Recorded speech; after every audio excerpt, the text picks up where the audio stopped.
मेरा नाम शालिनी है और पिछले महीने मेरी शादी रमन से हुई थी। मेरे सास ससुर तो इस दुनिया में नहीं थे। मेरे पति की एक बड़ी बहन थी जिनका नाम शिखा था और एक बड़े जेठ थे और एक जेठानी थी। जेठ जी का नाम प्रयाग था और जेठानी का नाम उषा था। मेरी जेठानी के पास एक 3 महीने का बेटा था। उनकी शादी मेरी शादी से 1 साल पहले हुई थी। मेरी बड़ी नंद की उम्र लगभग 35 साल से ज्यादा थी। सुना था कि उन्होंने ही अपने दोनों भाइयों को पाल पोस कर बड़ा किया है, क्योंकि जब मेरे सास ससुर की मौत हुई थी तब मेरे पति 2 साल के थे और जेठ जी 4 साल के थे और शिखा दीदी 10 साल की थी। घर में सबसे बड़ी होने के नाते माता पिता के मरने के बाद उनके सर पर घर की सारी जिम्मेदारी आ गई थी। मेरे ससुराल वाले काफी अच्छे और खाते पीते लोग थे। नंद भी बहुत अच्छे व्यवहार की थी। शिखा दीदी खुद मेरे घर रमन का रिश्ता लेकर गई थी। मेरे घर वालों को एक संस्कारी और पढ़ा लिखा लड़का मेरे लिए चाहिए था। रमन में संस्कार भी थे और वो खूब लगन और मेहनत से काम भी करते थे। इस घर में आने के बाद कुछ दिन तक तो सब कुछ बिल्कुल ठीक चलता रहा, लेकिन धीरे धीरे मुझे पता चला कि यहाँ जो मेरी जेठानी रहती हैं, उनका व्यवहार सब लोगों से बहुत अलग है। लेकिन धीरे धीरे मुझे पता चला कि यहाँ जो मेरी जेठानी रहती हैं, उनका व्यवहार सब लोगों से बहुत अलग है। शिखा दीदी अक्सर ऑफिस जाया करती थी। ऑफिस का काम अपने दोनों भाइयों के साथ मिल बांट कर संभालती थी। सब कुछ अच्छे से चल रहा था। घर में काफी सारे नौकर भी मौजूद थे। शिखा दीदी ने मुझे कहा था कि तुम्हें घर का कोई भी काम करने की जरूरत नहीं है।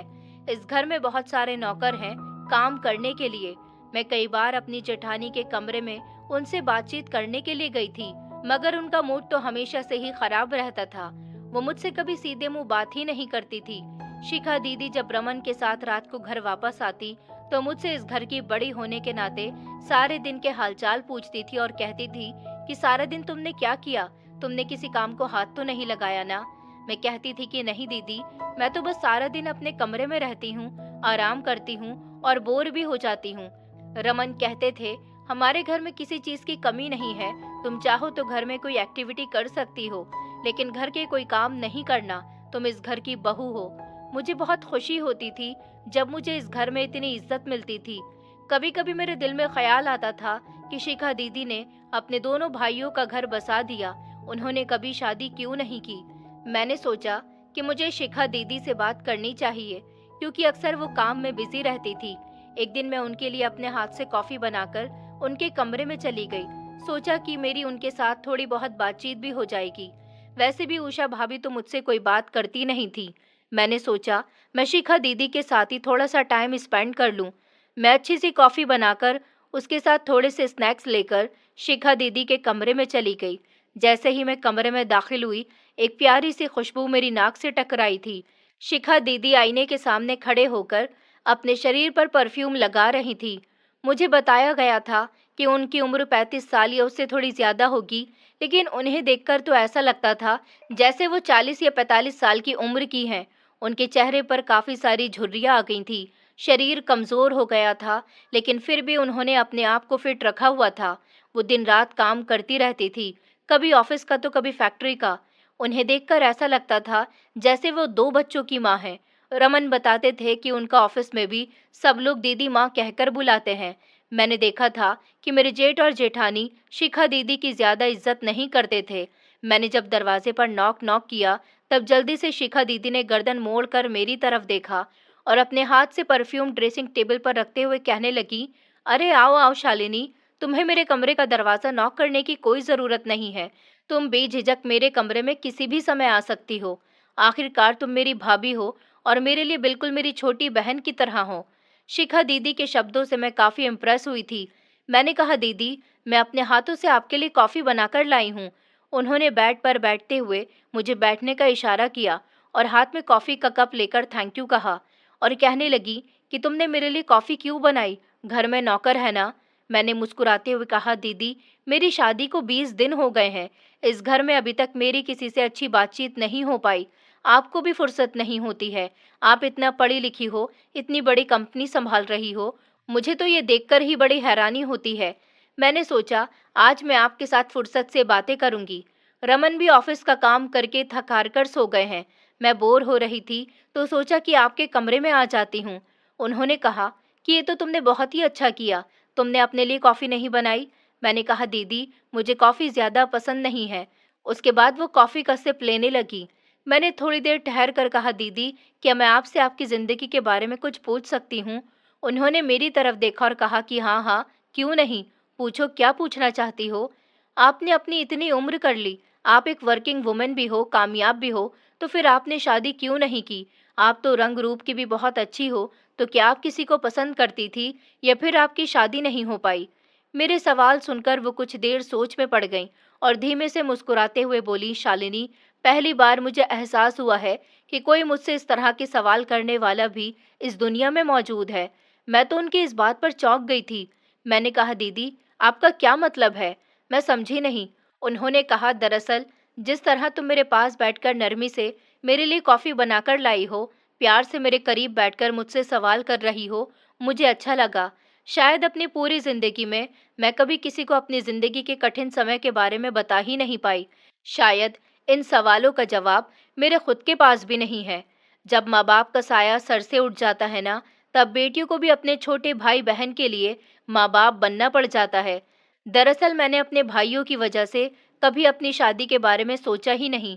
पता नहीं क्यों मुझे अपने दोनों भाइयों से बहुत लगाव है। मैं इन दोनों से ही बहुत प्यार करती हूँ। जब माँ पिताजी की मौत हुई थी तब वो दोनों बहुत छोटे थे, और जब मैं शादी के लायक हुई तो तब भी मुझे मेरे भाई छोटे ही लगते थे। मैंने सोचा कि अगर मेरी शादी हो गई तो मेरे पीछे मेरे भाइयों का क्या होगा, उनका ख्याल कौन रखेगा, उनकी परवरिश कौन करेगा। दुनिया वालों के हाथों में मैं उनको छोड़ना नहीं चाहती थी। मुझे डर लगता था कि कहीं मेरे भाई किसी गलत रास्ते पर न भटक जाए। बस इसीलिए मैंने कभी शादी के बारे में नहीं सोचा, या शायद कभी मैंने अपनी ख्वाहिशों पर ध्यान ही नहीं दिया। शिखा दीदी की आंखों में एकदम से आंसू आ गए थे। मुझे उनकी लाचारी और बेबसी पर काफी अफसोस हो रहा था।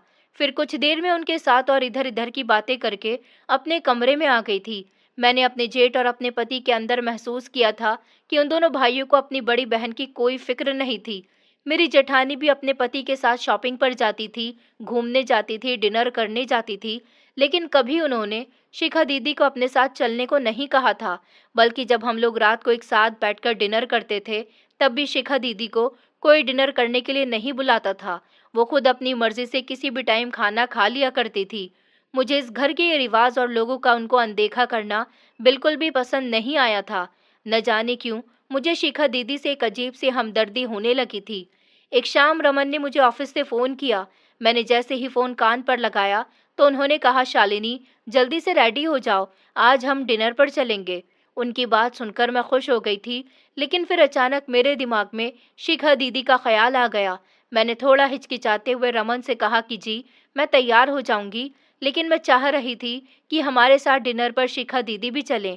क्या आपने उन्हें भी डिनर पर बुलाया है? और अगर नहीं बुलाया तो आप उनसे फ़ोन करके कह दीजिए। कितना अच्छा लगेगा ना, हम सब लोग एक साथ डिनर करेंगे। मेरी बात सुनकर अचानक ही रमन को गुस्सा आ गया। उन्होंने कहा, तुम पागल हो गई हो क्या? ये डिनर हम दोनों पति पत्नी के बीच का है। हमारी शादी को 2 महीने होने वाले हैं। अभी तक मैं तुम्हें हनीमून पर भी लेकर नहीं गया।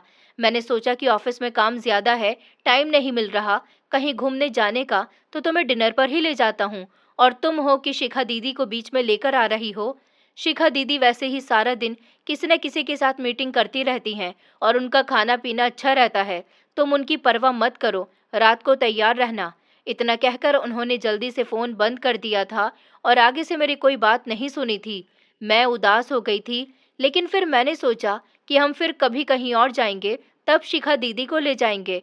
मेरी जेठानी अमीर घर की औरत थी और मैं मिडिल क्लास फैमिली से आई थी। मुझे रमन के लिए मेरी नंद शिखा दीदी ने पसंद किया था और मेरे जेठ और जेठानी की लव मैरिज हुई थी। उन दोनों ने अपनी मर्जी से शादी की थी। वो दोनों पति पत्नी भी अपनी जिंदगी में मगन रहते थे। मेरे पति भी अक्सर अपने बड़े भाई से थोड़े खिंचे खिंचे रहते थे। मैंने तीनों बहन भाइयों में आपस में इतनी मोहब्बत नहीं देखी थी जितनी आम फैमिलीज के बीच होती है। हाँ, शिखा दीदी जरूर अपने दोनों भाइयों की फिक्र किया करती थी। वो भले ही हम सबके साथ बैठकर खाना नहीं खाती थी, मगर नौकरों से पूछती थी कि उनके दोनों भाइयों ने और भाभियों ने खाना खा लिया या नहीं। सुना था कि तीनों भाई बहन का ऑफिस में केबिन भी अलग अलग है। मेरे पति भी कभी अपनी बहन के पास 2 लम्हे बैठना और उनसे बात करना पसंद नहीं करते थे। एक दिन ऑफिस से अचानक फोन आया कि शिखा दीदी की तबीयत बिगड़ गई है। वो चक्कर खाकर ऑफिस में बेहोश हो गई। ये खबर मेरे दिल को दहला गई थी। मैं ड्राइवर के साथ जैसे ही अस्पताल पहुंची तो देखा कि वहां रमन, मेरे जेठ और जेठानी में से कोई भी नहीं पहुंचा था।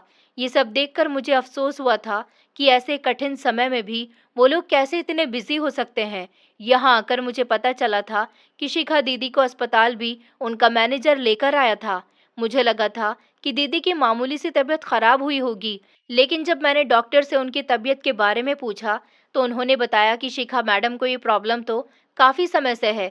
वो कई बार हमारे हॉस्पिटल से अपनी बीमारी का ट्रीटमेंट कर चुकी हैं, लेकिन हर बार अपना ट्रीटमेंट अधूरा छोड़ देती हैं। इस बार उनको पैरालाइज का खतरनाक अटैक हुआ है और इस बार उनका आधा शरीर लाचार हो चुका है। ये सब सुनकर मेरे दिल को एक अजीब सा दर्द हुआ था। वो बेचारी कितनी तकलीफ से जूझ रही थी और किसी को उनकी कोई परवाह ही नहीं थी। इसका मतलब ये था कि उनकी तबीयत पहले भी खराब रहती थी और उन्होंने अपनी तबीयत के बारे में घर में किसी को भी नहीं बताया था। मैंने तभी अपने बैग से मोबाइल निकाला, अपने पति को फ़ोन करके बताया कि शिखा दीदी की तबीयत ठीक नहीं है। ये बात तो आपको पता होगी, तो फिर आप अस्पताल क्यों नहीं आए? उन्होंने कहा, हमें ऑफिस में बहुत सारे काम होते हैं, शालिनी आ जाऊंगा, अस्पताल भी, तबीयत ही तो खराब हुई है दीदी की, उसमें कौन सी बड़ी बात है। मैंने कहा, रमन, आपको शर्म आनी चाहिए। डॉक्टर ने बताया है कि उनके शरीर को पैरालाइज का जोरदार अटैक हुआ है। उनकी तबीयत बहुत बिगड़ी हुई है। उनका आधा शरीर लाचार हो चुका है। उनके हाथ पैर पूरी तरह से काम नहीं कर रहे। मुझे यहाँ आए हुए 2 घंटे गुजर चुके हैं और परिवार का कोई भी सदस्य यहाँ पर मौजूद नहीं है। मेरे पति ने कहा, तुम पागल हो गई हो, तुम्हें अस्पताल इतनी जल्दी जाने की क्या ज़रूरत थी? मैंने वहाँ ऑलरेडी मैनेजर को भेजा हुआ है। मैंने कहा, अच्छा, तो अपने मैनेजर को भेजा है, आप खुद यहाँ क्यों अस्पताल लेकर नहीं आए उन्हें? रमन ने गुस्से में मेरा फ़ोन काट दिया और फिर उसके बाद काफ़ी देर तक फ़ोन नहीं उठाया। शिखा दीदी का इलाज अस्पताल में चलता रहा था। मुझे ना जाने की उनसे हमदर्दी होती थी। मुझे इन सब लोगों का शिखा दीदी को इस तरह नज़रअंदाज करना बिल्कुल भी अच्छा नहीं लगता था। वो इतनी अच्छी थी, सबका इतना ख्याल रखती थी, तो फिर क्यों ये लोग उनसे इतना रूखा व्यवहार करते थे? ये बात तो आज तक मेरी समझ से बाहर थी। फिलहाल शिखा दीदी की कंडीशन कुछ बेहतर हुई तो डॉक्टर ने मुझे उनके पास मिलने के लिए भेज दिया था। मैं जैसे ही कमरे में दाखिल हुई तो मैंने देखा कि वो दरवाजे की तरफ ही देख रही थी। इस बार उनकी ज्यादा ही तबीयत खराब हो गई थी। मैं धीरे धीरे कदमों से चलती हुई उनके करीब गई। उनकी आंखों में आंसू थे। ऐसा लग रहा था वो कुछ कहना चाह रही हैं, लेकिन उनके होठ उनको कुछ भी बोलने की इजाजत नहीं दे रहे थे। मैंने हिम्मत करके कहा, दीदी, आपकी तबीयत कैसी है? उन्होंने धीमे से अपनी पलकें हिलाईं और फिर कुछ नहीं बोली। मैं काफी समय तक वहीं उनके पास अस्पताल में रही थी।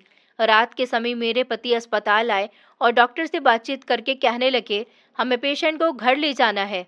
डॉक्टर ने कहा, लेकिन आप इतनी जल्दी इनको यहाँ से नहीं ले जा सकते, उनकी कंडीशन ठीक नहीं है। रमन ने झुंझलाते हुए कहा, देखिए डॉक्टर साहब, आपको पैसों से मतलब होना चाहिए। जो इलाज आप यहाँ पर कर रहे हैं वही इलाज घर पर कर दीजिए। हम लोगों के पास इतना टाइम नहीं है कि हम बार बार यहाँ अस्पताल के चक्कर काटते रहें। डॉक्टर ने एक गुस्से भरी नज़र मेरे पति की तरफ डाली और कहा कि ठीक है, आप एक काम कीजिए, हम अच्छी मेडिसिन और इंजेक्शन्स वगैरह दे देते हैं। आप इनकी देखभाल के लिए एक परमानेंट नौकरानी लगा लीजिए। आप इनको सुबह तक घर ले जा सकते हैं। इतना कहकर डॉक्टर आगे बढ़ गए थे। जब ये सब कुछ मैंने सुना तो मैं जल्दी से रमन के पास गई और कहने लगी, रमन, ये क्या कर रहे हैं? दीदी की तबीयत ठीक नहीं है और आप उनको घर ले जाना चाहते हैं। रमन ने एक अजीब अंदाज में मेरी तरफ देखा और कहने लगे, तुम्हें किसने कहा था कि तुम यहाँ आओ? अभी मैं उनसे कुछ और कहती तो उन्होंने मुझे हाथ के इशारे से रोक दिया और कहने लगे कि फिजूल बातों पर बहस मत किया करो। मैं चुप हो गई। अगले दिन शिखा दीदी को घर ले आया गया था। उनकी बोलचाल तो अब थोड़ी ठीक हो चुकी थी, लेकिन शरीर बेकार हो गया था और वो बिस्तर पर पड़ी रहती थी। उसी दिन मैंने अपनी जेठ और जेठानी को आपस में बहस करते हुए देखा। मेरी जेठानी गुस्से से चिल्लाकर कह रही थी, अब तुम्हारी बहन पूरी तरह से लाचार हो गई है। मैं तो कहती हूँ कि इसे ओल्ड एज होम भेज दो।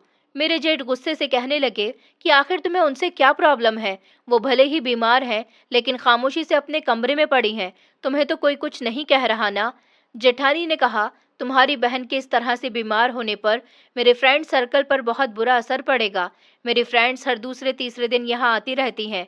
वैसे भी तुम्हारी बहन की उम्र ज्यादा हो गई है, बस अब तक उन्होंने बहुत मायके पर राज कर लिया, अब उनको यहाँ से दफा करने का समय आ गया। मेरे जेठ उनके किसी भी बात का जवाब दिए बिना कमरे से बाहर निकलकर ऑफिस चले गए थे और मैं दरवाजे पर खड़ी ये सब कुछ सुन रही थी और सोच रही थी कि ये दुनिया कितनी जालिम है। कुछ लोगों का सच में इस दुनिया में कोई नहीं होता, अपने भी अपने नहीं होते। कुछ लोगों का सच में इस दुनिया में कोई नहीं होता, अपने भी अपने नहीं होते। नर्स भले ही शिखा दीदी का ख्याल रख रही थी, लेकिन न जाने क्यों मेरा भी मन करने लगा कि मुझे भी उनकी सेवा करनी चाहिए। वो इस घर की बड़ी हैं, लेकिन न जाने क्यों मेरा भी मन करने लगा कि मुझे भी उनकी सेवा करनी चाहिए। वो इस घर की बड़ी हैं। जब मेरे पति ऑफिस चले जाते तो मैं उनके कमरे में जाकर उनके सारे काम करने लगी थी। मुझे ये सब करता हुआ देखकर एक दिन मेरी जेठानी मुझसे कहने लगी, सुनो लड़की, तुम ये सब कुछ कर रही हो, करती रहो, लेकिन ये बात ध्यान रखना, मैं इनका कोई काम नहीं करूंगी। इनको ओल्ड एज होम छोड़ आओ ताकि इनकी देखभाल भी ठीक से हो सके। मैं अपनी मामूली जिंदगी जारी रखूंगी, मुझसे किसी तरह की उम्मीद मत रखना। ऐसा ना हो कि फिर तुम कहो कि मैं तो अपनी नंद की सेवा करती हूँ, मेरी जेठानी उनकी कोई सेवा नहीं करती। ये सब कुछ तुम अपनी मर्जी से कर रही हो तो शौक से करो। इतना कहकर वो अपने पर्स को कंधे पर डालकर घर से निकल गई और मैं वहीं खामोशी से खड़ी रह गई। इस घर में जो कुछ भी हो रहा था वो सिर्फ खामोशी से देखा जा सकता था, क्योंकि मुझे किसी भी मामले में बोलने की इजाजत नहीं थी। शिखा दीदी तो बस बिस्तर की होकर रह गई थी। पहले जिस तरह वो ऑफिस जाया करती थी, अपने सारे काम खुद ही किया करती थी, अब उनके लिए कुछ भी नहीं बचा था। वो अब बस बेबसी के साथ हर काम के लिए दूसरों को देखती रहती थी। शाम का अंधेरा गहरा होने लगता तो मैं शिखा दीदी के कमरे में पहुंच जाती थी। वो मुझे आवाज लगाने की कोशिश करती थी, क्योंकि उन्हें भी ये रियलाइज हो गया था कि इस घर में अगर किसी को उनकी फिक्र है तो वो मुझे है। उन्हें मुझसे शुरू से ही एक अजीब तरह का लगाव था। मुझे देखते ही उनकी आंखें तेजी से भीगने लगती थी। मैं उनके करीब जाती और अपने पति के पीछे सारा दिन शिखा दीदी के साथ ही बिताती थी। उनके कमरे में अब दवाइयों की तेज महक आती थी और उनके चेहरे की झुर्रियां पहले से भी ज्यादा बढ़ गई थी, जिन पर अब उदासी भी थी। ये सब जैसे हर गुजरते हुए दिन के साथ और भी गहरा असर छोड़ रहे थे। उनकी आंखें जो हमेशा इत्मीनान और खुशी से चमकती थी, अब गहरे दुख में बदल चुकी थी। मेरी नंद एक समझदार औरत थी, जिन्होंने किसी के साथ बुरा बर्ताव नहीं किया था। मैं उनके लिए अपने हाथ से सूप बनाकर ले जाती थी और खुद ही उनको खिलाती भी थी। मेरे पति मेरे बहुत समझाने के बावजूद थोड़ी देर के लिए शिखा दीदी के कमरे में उनके पास जाकर बैठ जाते थे, लेकिन कोई बातचीत नहीं करते थे।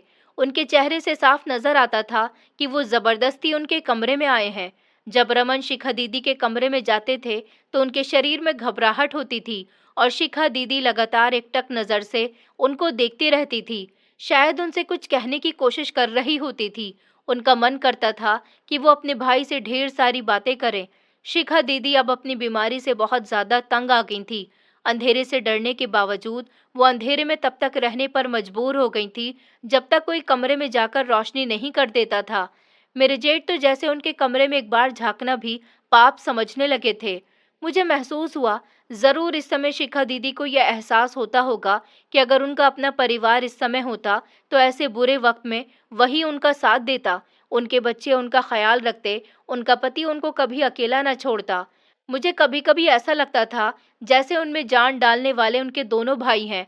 वो अपने दोनों भाइयों से इतना प्यार करती थी कि उनके कमरे में प्रयाग भैया और रमन की बहुत सारी तस्वीरें लगी हुई थी।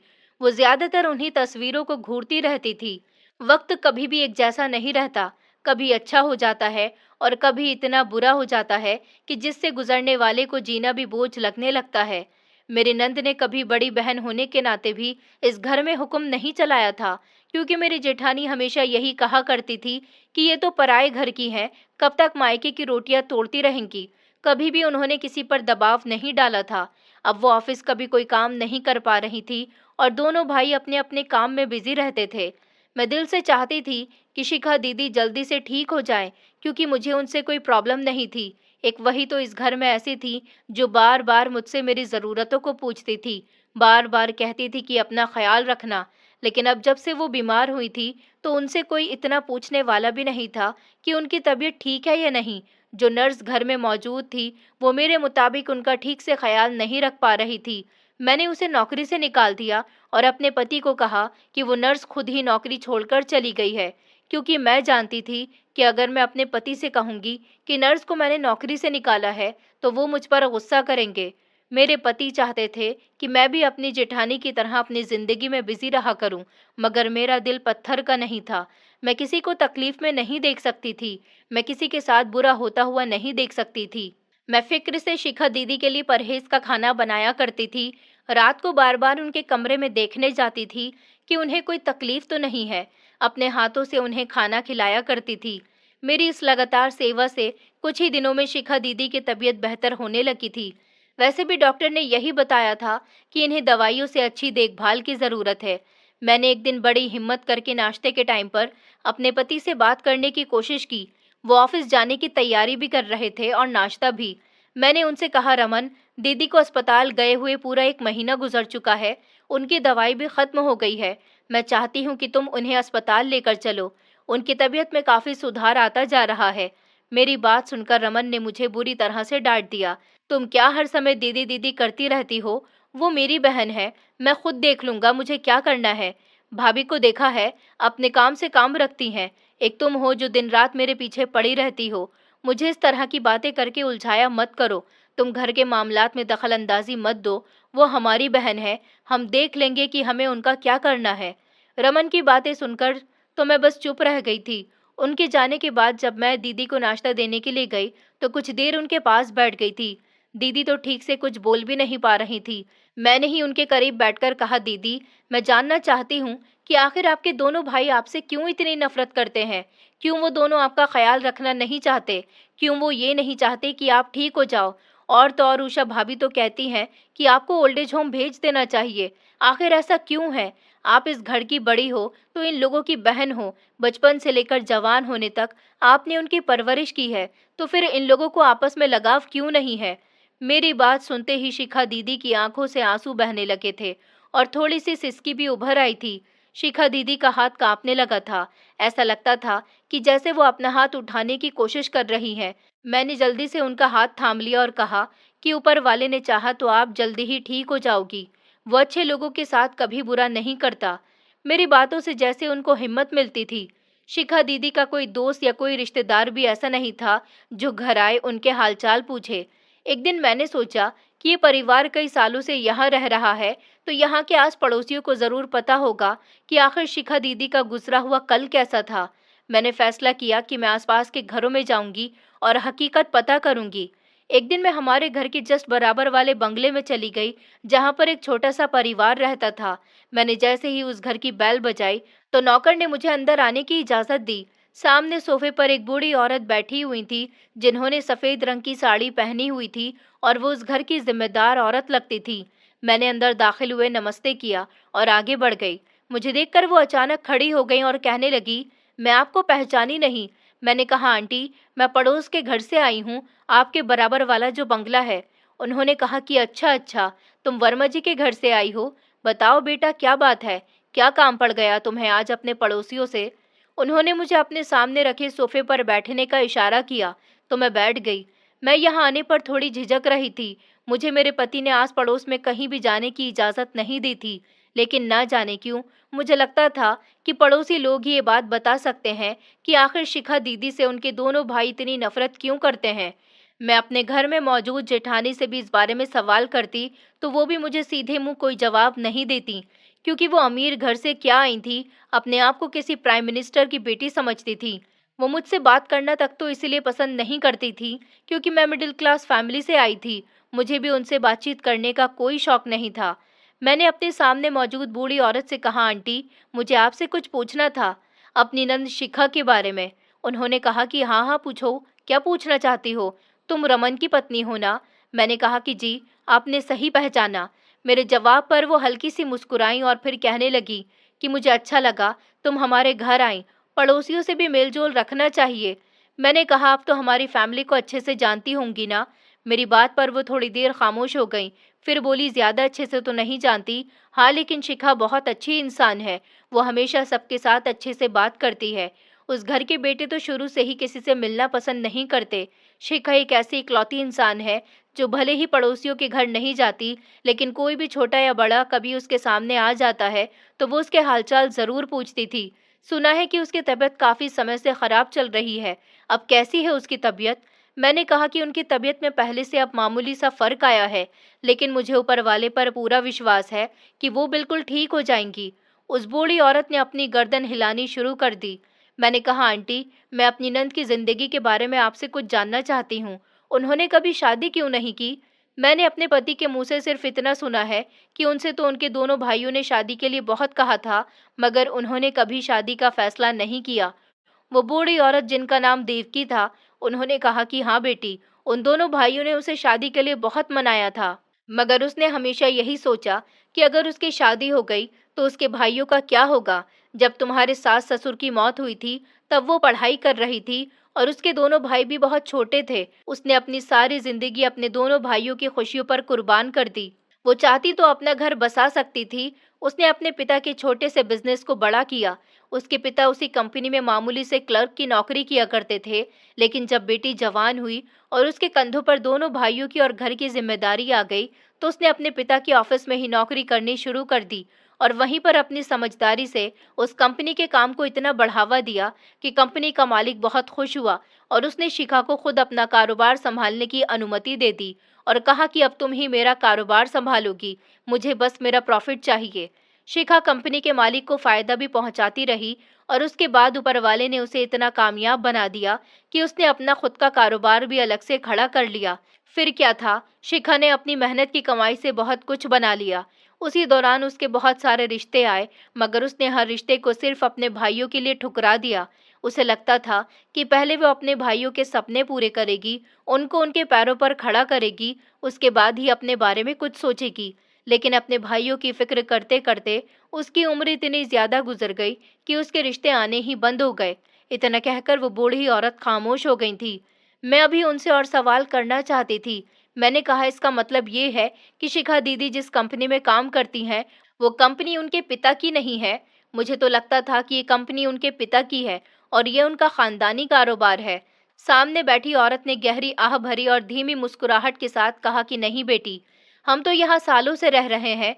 जिस जगह तुम्हारी ससुराल वाला बंगला बना हुआ है, वहां पर कभी एक छोटा सा मकान हुआ करता था, जिसमें अजय सिंह जी और उनकी पत्नी और उनकी एक बड़ी बेटी और दो छोटे बेटों के साथ रहा करते थे। वो इतने ज्यादा अमीर नहीं थे, ना ही उनके पास कोई खानदानी दौलत थी। ये सब कुछ तो शिखा की अपनी मेहनत का नतीजा है। मैंने कहा, आंटी, मैं ये जानना चाहती हूँ कि आखिर मेरे पति और मेरी जेठ दोनों ही शिखा दीदी से नफरत क्यों करते हैं। यहाँ तक कि मेरी जेठानी भी उनसे नफरत करती है। वो मेरी तरफ देखकर कहने लगी, तो तुम ये जानने के लिए आई हो? तो मैं तुम्हें बता दूं कि तुम्हारी जेठानी उषा बहुत ही बदतमीज औरत है। शिखा मोहल्ले में सबसे ज्यादा हमारे परिवार के करीब हुआ करती थी। तुम्हारी ससुराल और हमारे परिवार का आना जाना आपस में काफी था, लेकिन जिस दिन से तुम्हारी जेठानी के कदम उस घर में आए हैं, तब से तुम्हारी ससुराल के साथ हमारे संबंध बहुत कमजोर हो गए। तुम्हारे दोनों भाइयों को आज तक यही लगता है कि जिस कंपनी में वो काम करती हैं, वो कंपनी उनके पिता की है या फिर उनकी अपनी मेहनत का नतीजा है। लेकिन असली हकीकत तो ये है कि ये सब कुछ शिखा की मेहनत का नतीजा है। वो बेचारी कभी अपनी जुबान पर ये बात नहीं लेकर आई कि उसने अपने भाइयों के लिए क्या क्या किया।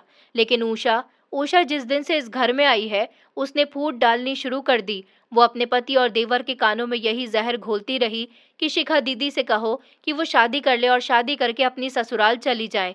उसका इस घर में कोई हिस्सा नहीं है, कोई बराबरी नहीं है। बेटियां मायके में तब तक रहती हैं जब तक वो जवान होती हैं। जवान होते ही उनकी शादी कर देनी चाहिए। मगर तुम्हारी बहन तो यहाँ के ऐशो आराम से छुटकारा पाना ही नहीं चाहती हैं। वो यहाँ से जाती क्यों नहीं है? उसने कई बार शिखा से झगड़ा भी किया और कहा कि तुम शादी क्यों नहीं कर लेती, मगर शिखा ने इनकार कर दिया कि अब मेरी उम्र शादी की नहीं रही, मैं शादी नहीं करूंगी। दोनों भाई अपनी बहन से बहुत प्यार करते थे, उसको अपनी माँ समझते थे। लेकिन जिस दिन से उषा ने उस घर में कदम रखे हैं, वो दोनों भाई उषा की बातों में आकर शिखा से नफरत करने लगे।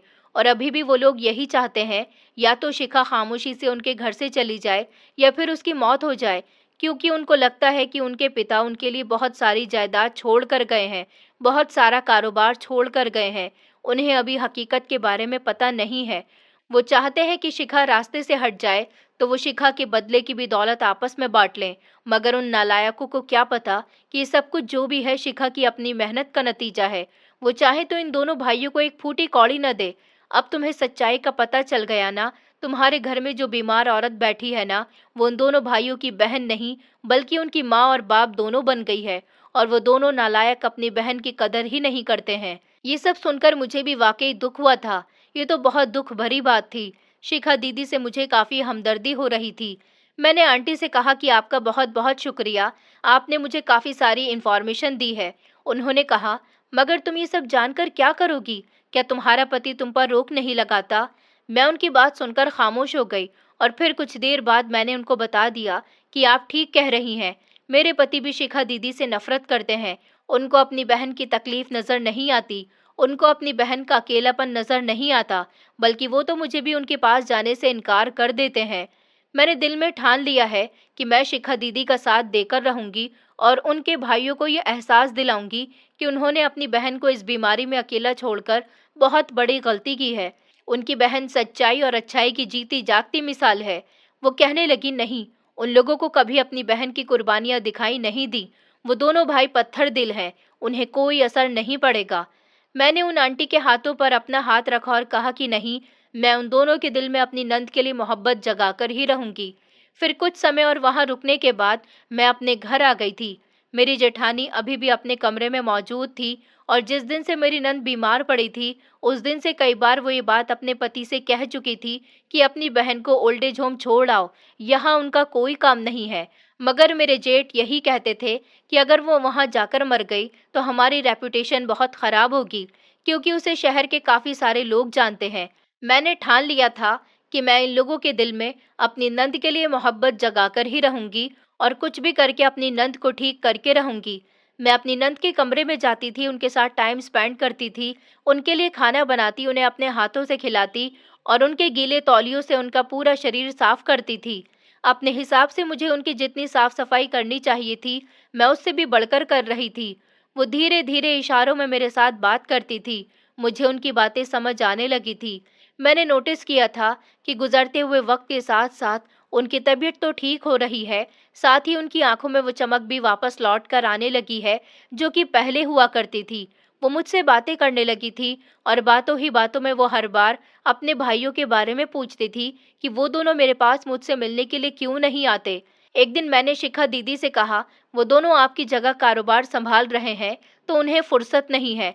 मैंने ही उनको बोला है कि वो आपके कमरे में ज्यादा ना आए। मैं चाहती हूँ कि मैं अपने हिसाब से आपको पूरी तरह से ठीक कर दूं और फिर आप जब उनके सामने जाओ तो उन लोगों को सरप्राइज मिले। फिर वो लोग कितना खुश होंगे। मेरी बात सुनकर शिखा दीदी की आंखों में आंसू आ गए थे। उन्होंने इशारे से कहा, तुम झूठ बोल रही हो। मैं जानती थी कि मैं झूठ बोल रही हूँ, लेकिन मैं उनके दिल में उनके भाइयों के खिलाफ नफरत नहीं भरना चाहती थी। मैं चाहती थी कि उन्हें ये रियलाइज हो कि उनके भाई उनकी कितनी फिक्र करते हैं और जल्द से जल्द चाहते हैं कि उनकी बहन ठीक हो जाए। शिखा दीदी को पैरालाइज हुए 3 महीने हो चुके थे और पिछले 3 महीनों से लगातार वो अपने बिस्तर पर थी। इस दौरान उनके दोनों भाइयों में से कोई भी उनसे कमरे में मिलने नहीं आया था, तो मेरी बात उनके दिल पर असर नहीं कर पाई थी, बल्कि उनके दिल को दुखी कर गई थी। दिन गुजरते जा रहे थे। मैं रमन से बात करने की कोशिश करती थी कि प्लीज अपनी बहन का ख्याल कीजिए, मगर वो हर बार की तरह मुझे डांट दिया करते थे। एक दिन मैंने अपने पति से फाइनली बात करने का फैसला कर लिया था। मैं चाहती थी कि मैं उनको सारा सच बता दूं, क्योंकि वो दोनों भाई इस गलतफहमी में जी रहे थे कि ये सारी जायदाद उनके पिता उनके लिए छोड़ कर गए हैं। मेरी जेठानी ने उन दोनों भाइयों के दिल में जो जहर उनकी अपनी बहन के लिए भरा था, वो इतनी आसानी से उनके दिल से नहीं निकलने वाला था। मुझे पहले अपने पति को काबू में करना था। मैंने फैसला कर लिया था कि आज शाम जब वो ऑफिस से घर वापस आएंगे तो मैं उनसे बात जरूर करूंगी, और अगर उन्हें मेरी बात पर विश्वास नहीं होगा तो वो ऑफिस में जाकर सारी इन्फॉर्मेशन निकाल सकते हैं, क्योंकि पड़ोस वाली आंटी ने तो मुझे यही बताया था। और वो कभी इस घर के लिए सिर्फ पड़ोसी ही नहीं, बल्कि पड़ोसी से भी बहुत ज्यादा बढ़कर हुआ करती थी। लेकिन उसी शाम एक ऐसा हादसा हुआ जिसने हम सब के दिल को दहलाकर रख दिया था। जैसे ही मैं शाम 5 बजे दवाई देने के लिए शिखा दीदी के कमरे में दाखिल हुई तो मैंने देखा कि वो अपने कमरे में नहीं है। ये सब देखकर मैं दंग रह गई। मेरी आंखें फटी की फटी रह गईं कि शिखा दीदी आखिर कहाँ है। वो तो ठीक से चल भी नहीं सकती थी, तो फिर वो कहाँ गई? मैंने उनको पूरे कमरे में तलाश कर लिया था। नौकरों से भी कहा था कि वो शिखा दीदी को तलाश करें। हो सकता है कि वो घर के किसी दूसरे कमरे में चली गई हों, मगर ऐसा कुछ भी नहीं हुआ था। शिखा दीदी पूरे घर में कहीं भी नहीं थी और मैं उस समय घर में अकेली थी। मेरी जेठानी अपने मायके गई हुई थी और दोनों भाई ऑफिस में थे। घर में मेरे अलावा सिर्फ नौकर थे जो शिखा दीदी को ढूंढने में मेरी मदद कर रहे थे। मेरे तो पसीने छूट गए थे, मगर शिखा दीदी मुझे कहीं भी नहीं मिल रही थी। कमरे में उनका मोबाइल भी मौजूद था। मैं पागलों की तरह उन्हें तलाश कर रही थी। उनके मोबाइल से भी मुझे कुछ हासिल नहीं हुआ, लेकिन जैसे ही मेरी नज़र साइड टेबल पर रखे हुए फोटो फ्रेम पर गई, जिस पर रमन और मेरे जेठ की फोटो थी, उस फोटो फ्रेम के नीचे एक वाइट पेपर रखा हुआ था जो पंखे की हवा से हिल रहा था। मैंने जैसे ही फोटो फ्रेम हटाकर कागज अपने हाथ में लिया और उसे खोल कर देखा, तो उसमें लिखे हुए शब्द पढ़कर मेरे पैरों तले से जमीन निकल गई थी। उसमें लिखा हुआ था, मैं हमेशा हमेशा के लिए जा रही हूँ ओल्ड एज होम, क्योंकि उषा यही चाहती है और मेरे दोनों भाई भी शायद यही चाहते हैं। मैं तुम लोगों की जिंदगी खराब नहीं करना चाहती। मुझे नहीं पता कि ये चिट्ठी पहले किसके हाथ लगेगी, लेकिन मैं इतना जरूर जानती हूँ कि मेरे वहां से गायब होने पर मेरे दोनों भाइयों को सुकून मिल जाएगा। मैंने अपनी अलमारी में कागजात रख दिए हैं। वहां नीले रंग की फाइल रखी हुई है, उसमें वसीयतनामा है। मैंने अपनी सारी प्रॉपर्टी अपने दोनों भाइयों को दे दी है। मुझे इसमें से कुछ भी नहीं चाहिए। ऊपर वाले का दिया मेरे पास सब कुछ था, लेकिन मेरे अपने नहीं थे।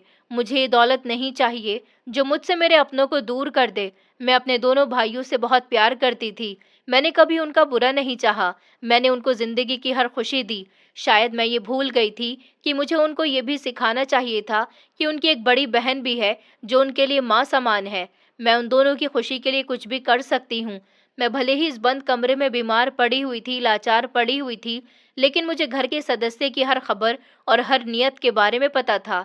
इस घर में अगर किसी ने मेरा साथ दिया है, मेरा ख्याल रखा है, तो वो है शालिनी। मैं शालिनी का एहसान सारी जिंदगी नहीं भूलूंगी।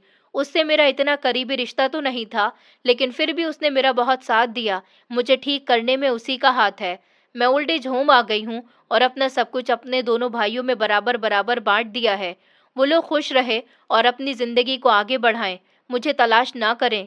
ये चिट्ठी पढ़कर मेरी आंखों में आंसू आ गए थे और मैं उसे अपने हाथों में लेकर जमीन पर बैठकर फूट फूट कर रोने लगी थी और खुद से ही कहने लगी कि दीदी, आप क्यों चली गईं? आपको एक बार मुझ पर भरोसा तो करना चाहिए था। मैं काफी समय तक उस कमरे में ही रही थी। जब रात हुई तो मुझे मेरे जेठ और पति के आने की खबर हुई। मैंने उन दोनों को बताया कि शिखा दीदी अपनी मर्जी से ओल्ड एज होम में शिफ्ट हो गई हैं और साथ ही आप दोनों भाइयों के लिए एक तोहफा भी छोड़ गई हैं। उनकी अलमारी में कागजात मौजूद हैं। वो अपनी सारी जायदाद आप दोनों भाइयों के बीच बांट कर चली गईं। ये खबर सुनते ही दोनों भाई बहुत खुश हुए थे। एक दूसरे के चेहरे को देखकर कहने लगे कि ये तो बहुत अच्छा हुआ, वो खुद ही यहाँ से चली गईं। अब कोई हमें कुछ नहीं कहेगा कि हमने उन्हें घर से निकाल दिया था। वो अपनी मर्जी से गई हैं और आखिर हम कब तक उनकी सेवा कर सकते थे? हमसे जितना हो रहा था हम उनके लिए कर रहे थे। आखिर हमारी भी बिजी लाइफ है। हम एक बीमार औरत का साथ कब तक दे सकते हैं? मेरे जेठ तो खुशी के मारे जल्दी से उनके कमरे में गए और अलमारी से वो कागजात निकाल कर लाए जिन पर वसीयत लिखी हुई थी। उन दोनों को देखकर मुझे बहन भाई के रिश्ते पर शर्म महसूस हो रही थी। उनको अपनी सगी बहन पराई लग रही थी। जैसे ही मेरे जेठ ने कागजात खोल कर देखे और वसीयत पढ़ी तो उनके होश उड़ गए। उन्होंने मेरे पति को भी वसीयत तेज आवाज में पढ़कर सुनाया, जिसके हिसाब से उन लोगों के सामने ये सच्चाई आ चुकी थी कि ये सब कुछ उनके पिता उनके लिए छोड़कर नहीं गए। ये उनके लिए एक अजीबो-गरीब और परेशान कर देने वाली समस्या थी, लेकिन मैं वहाँ मौजूद थी। मैं जो कि सब कुछ सच जानती थी। मैंने उन दोनों भाइयों को बता दिया कि ये सब कुछ आपकी दौलत नहीं है। ये सब कुछ शिखा दीदी की अपनी मेहनत का नतीजा है।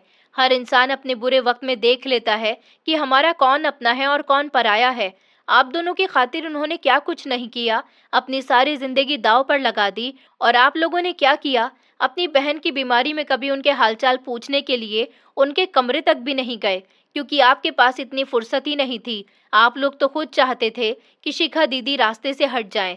आप लोगों को बहुत बहुत मुबारक हो, आपको आपकी जायदाद मिल गई है।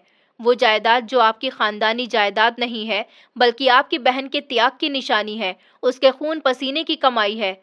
मेरे जेठ कहने लगे, तो इसमें कौन सी बड़ी बात है? शिखा सिर्फ ऑफिस ड्यूटी देने के लिए जाती थी, सारा काम तो हम दोनों भाइयों के सर पर था ना। रमन कहने लगे कि हाँ शालिनी, भैया ठीक कह रहे हैं। मैंने कहा नहीं, उन्होंने सारी जिंदगी बहुत मेहनत की, तब जाकर आप लोगों को ये बना बनाया कारोबार मिला। अगर आप लोगों ने पेड़ के फल खाए हैं तो उस पेड़ में बीज डालने वाली आपकी अपनी बहन थी। बिना बीज बोए, बिना पेड़ उगाए आपने सिर्फ उस पेड़ के फल खाए और उसके लिए कोई मेहनत नहीं की। मेरी बात सुनकर दोनों भाई शर्मिंदा हो गए थे। उन दोनों की आंखों में शर्मिंदगी साफ नजर आ रही थी। फिर मैंने शिखा दीदी के हाथ का लिखा हुआ वो लेटर उन दोनों को दिया, जिसे पढ़कर उनकी शर्मिंदगी और भी ज्यादा बढ़ गई थी। मैं तो उन दोनों को उनके हाल पर छोड़कर अपने कमरे में आ गई थी और बुरी तरह से रो रही थी। थोड़ी ही देर गुजरी थी जब एक नौकरानी, जिसका नाम पारुल था, वो पानी का गिलास हाथ में लेकर मेरे कमरे में आई और मेरी तरफ बढ़ाते हुए कहने लगी, भाभी, आज आपने दोनों भैया को क्या खूब सुनाया है। उन दोनों ने कभी अपनी बहन की कदर नहीं की। घर के सारे नौकरों को अच्छा लगता था जब आप शिखा दीदी का ख्याल रखती थी। हम लोग कहते थे कि इस पूरे घर में एक आप ही नरम दिल इंसान हो, बाकी सबके दिल तो पत्थर के बन चुके हैं। मैंने कहा, मुझे एक बात बताओ, शिखा दीदी ने ये वसीयत हाल फिलहाल में बनवाई थी तो फिर वो वकील के पास गई थी या वकील घर में खुद आया था?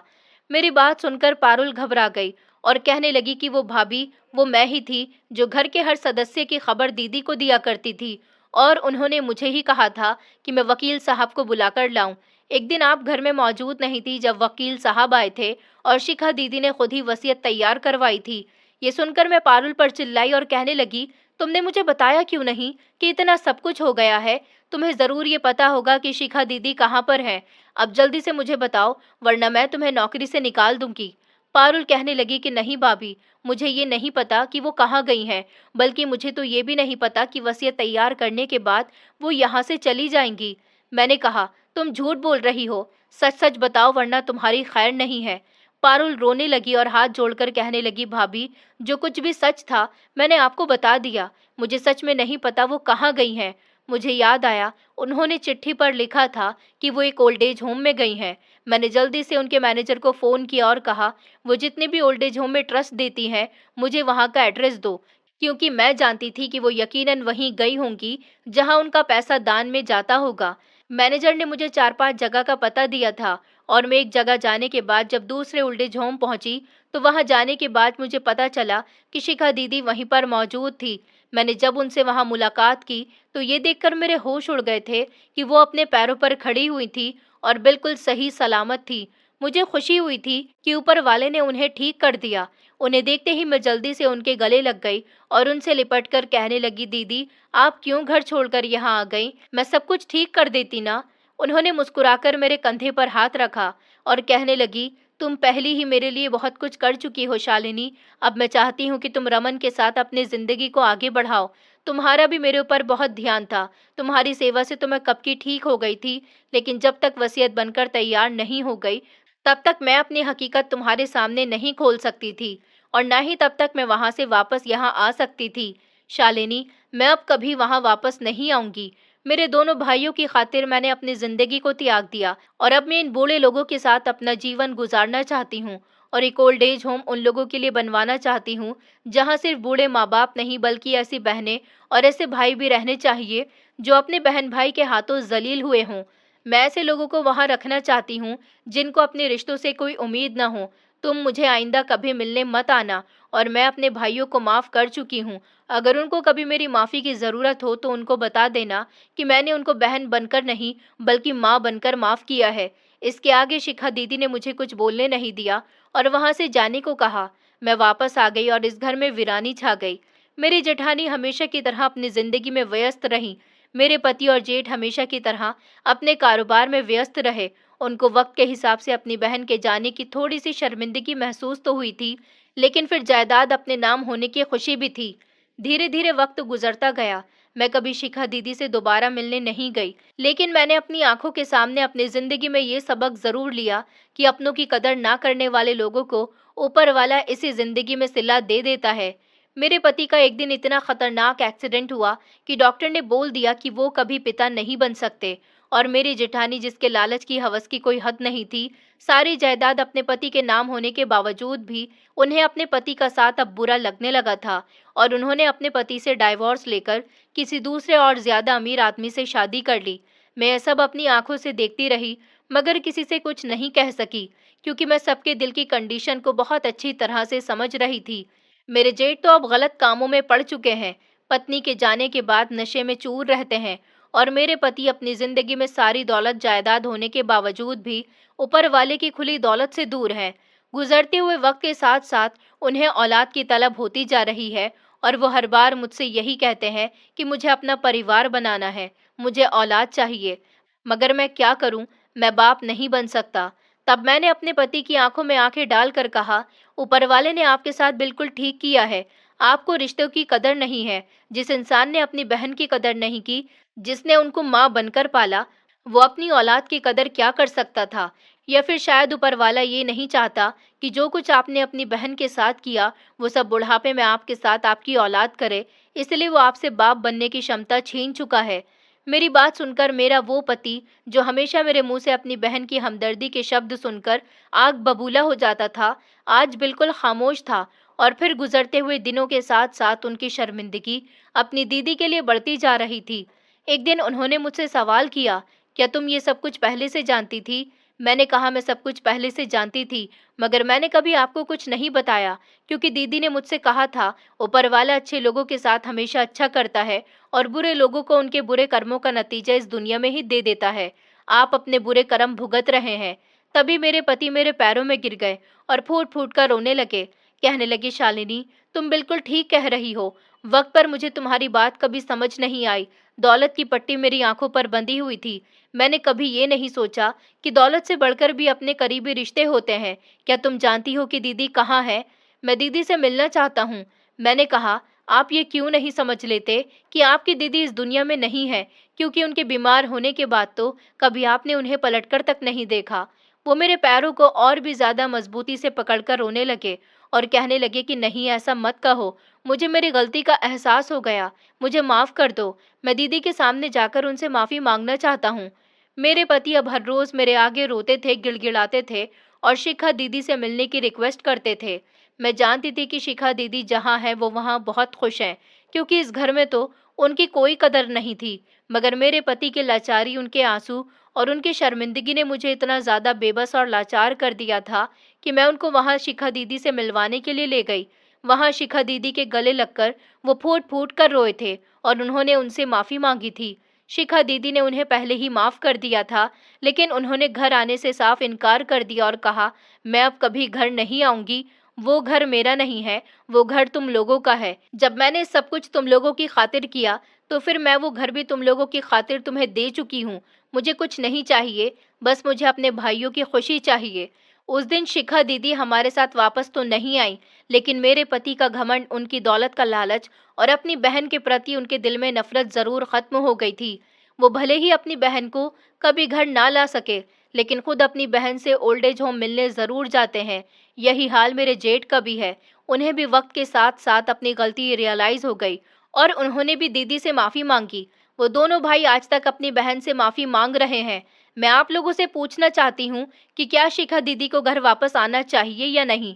दोस्तों, उम्मीद करती हूँ आपको हमारी कहानी पसंद आई होगी। कहानी पसंद आई है तो वीडियो को लाइक करें, चैनल पर नए हैं तो चैनल को सब्सक्राइब करें और हाँ, नोटिफिकेशन बेल को ज़रूर दबाएं ताकि अगली अपडेट सबसे पहले आपको मिले।